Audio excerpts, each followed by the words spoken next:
नाही हे बघा की मराठा समाज असो किंवा ओबीसी समाज असो, या दोन्ही समाजामध्ये 90% लोक, मी 90% म्हणेल की शेतीवरती अवलंबून आहेत.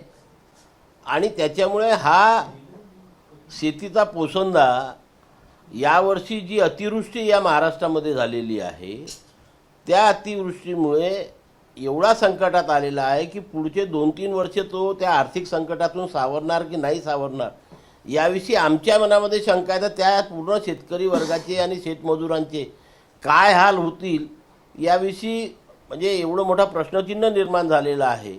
आणि अशा वेळेस सरकार म्हणून सरकारची एक जबाबदारी आहे की या शेतकऱ्याला, जो संपूर्ण जगाला नाही तर देशाला नाही तर महाराष्ट्राला आणि गावखेड्याला पोचतो, जे ते अन्न उगवतात त्याच्या भरोश्यावरती आम्ही दररोज अन्न खातो, अशा या शेतकरी शेतमजुराला मदत करणं हे आवश्यक आहे.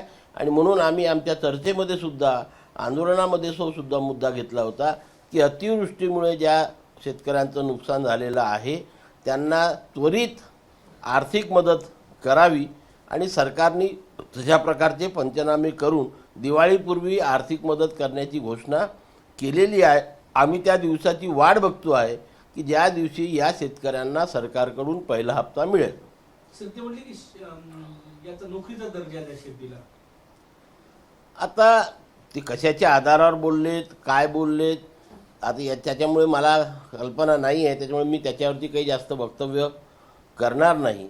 पण शेतीला नोकरीचा दर्जा हा नवीनच प्रश्न बाहेर, त्याच्यावरती आम्हाला अभ्यास करावा लागेल. सर ते म्हणजे एकसारखं आडनाव सापडल्यास आरक्षणासाठी अर्ज करा म्हणते ओबीसी आरक्षण. नाही, हे बघा की असले कुठलेही मुद्दे उपस्थित करून लोकांमध्ये संभ्रम म्हणजे निर्माण करण्याचे असे हे वक्तव्य आहेत. फॉर एक्झाम्पल, मी तायवाडे आहे, एका गावामध्ये 4 घरं तायवाड्यांची आहे जे कुणबी समाजाचे आहे, दुसरे तायवाडे आहेत जे 4 घरं शेड्यूल कास्ट समाजाचे आहे, तिसरे तायडे आहेत जे दुसऱ्या जातीचे आहेत. मग एकसारखे आडनाव म्हणजे कसे? ते परंपरागत पद्धतीने जोपर्यंत त्याची चौकशी होणार नाही की हे जे 4 कुटुंब आहे हे एकाच कुटुंबापैकी आहे की वेगवेगळ्या कुटुंबापैकी आहे. कारण तुम्ही जर महाराष्ट्राचा अभ्यास केला तर सारख्या आडनावाची कुटुंब हे आपल्याला वेगवेगळ्या जातीमध्ये दिसून येतील. एकच आडनावाचा माणूस कुणबी समाजामध्येही आहे, तेली समाजामध्ये आहे, माळी समाजामध्ये आहे, धोबी समाजामध्ये आहे, न्हावी समाजामध्ये आहे, शेड्यूल कास्टमध्ये आहे आणि शेड्यूल ट्राईबमध्ये आहे. म्हणून तो मुद्दा आपण कसा काय घेऊ शकतो? उद्या अशा प्रकारे झालं तर एखादा माणूस जो ओपनमध्ये आहे तो सुद्धा म्हणेल की आम्ही कुणबी जावं. कारण या सारख्या आडनावाचे लोक ओपनमध्ये पण आहेत ना, नाही आहेत असं नाही आहेत. म्हणून त्या मुद्द्याच्या विषयी मी सहमत नाही. आज उद्या ओबीसी नेत्यांची बैठक बोलवलेली आहे, काय अपेक्षा आहे तुम्हाला? नाही, आता आम्हाला सुद्धा त्या सभेचं नियंत्रण आलेलं आहे आणि 10 लोकांचं शिष्टमंडळ तुम्ही या चर्चेला या सह्याद्री सभागृहामध्ये दुपारी 1 वाजता अशा प्रकारचं ते निमंत्रण आहे. बाकी विषयपत्रिका अजून आलेली नाही आहे, त्याच्यामुळे कुठल्या कुठल्या मुद्द्यावरती ही चर्चा होणार हे अजून स्पष्ट झालेलं नसल्यामुळे मी त्याच्यावरती फारसं वक्तव्य करू शकत नाही. तुम्ही सुरुवातीपासून तुम्ही भूमिका घेतली होती का GR मध्ये नुकसान होणार नाही, मात्र हे अनेक नेते जे आहेत ते या विरोधात आहे. एवढंच नाही तर छगन भुजबळ स्वतः ODTवर नागपुरात मोर्चा करतायत, ठिकठिकाणी करतायत, यांचं समाधान होईल त्या बैठकीत?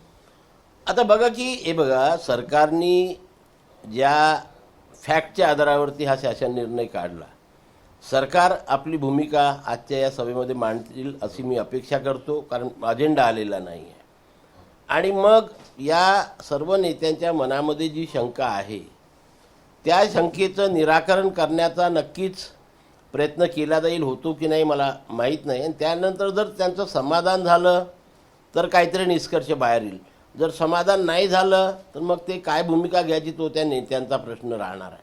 पण आमचं समाधान आधी झालेलं होतं, परंतु 9 तारखेला शासनाने जी काही स्थानीय चौकशी त्या ठिकाणी नेमलेली आहे, त्यांनी कशा प्रकारचे आणि कोणकोणते कागदपत्र मागवावे हे त्या ठिकाणी दिलेलं आहे. ते मागवताना त्याचं हे करताना त्याविषयी आमच्या मनामध्ये काही शंका निर्माण झाल्या. त्याचं 12 तारखेलाच आम्ही शासनाला आणि मुख्यमंत्र्याला पत्र देऊन स्पष्टीकरण मागितलेलं आहे.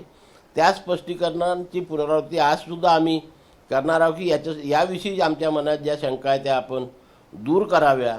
आणि त्या जर दूर झाल्या तर नक्कीच आम्ही आधी पण समाधानी होतो, आज पण समाधानी आहे आणि उद्या पण समाधानी राहणार आहे. सर जरांगे पाटील यांनी मागणी केली की दिवाळीपूर्वी हैदराबाद आणि सातारा गॅझेट लागू करा असं ते म्हटलं. मला हेच तर कळत नाही ना, म्हणजे कसं आहे की आपण बघा, ज्या दिवशी उपोषण सोडलं त्या दिवशीपासनं आजपर्यंत ते सांगत आहे की हैदराबाद गॅजेट लागू झालं. पूर्ण महाराष्ट्राने ते ऐकलं आहे, देशाने ते ऐकलेलं आहे. आणि आता पुन्हा म्हणायचं की दिवाळीपूर्वी हैदराबाद गॅजेट लागू करणं ही किती मोठी अतिशयोक्ती आहे काय. आणि त्याच्यामुळे त्यांना ॲक्च्युअल काय म्हणायचं आहे हेच आपल्याला कळत नाही, की एकदा एका बाजूला म्हणायचं की लागू झालं, नंतर म्हणायचं की लागू करा. या दोन्ही गोष्टीमध्ये मला विरोधाभास दिसून येतो. एबीपी माझा, उघडा डोळे बघा नीट.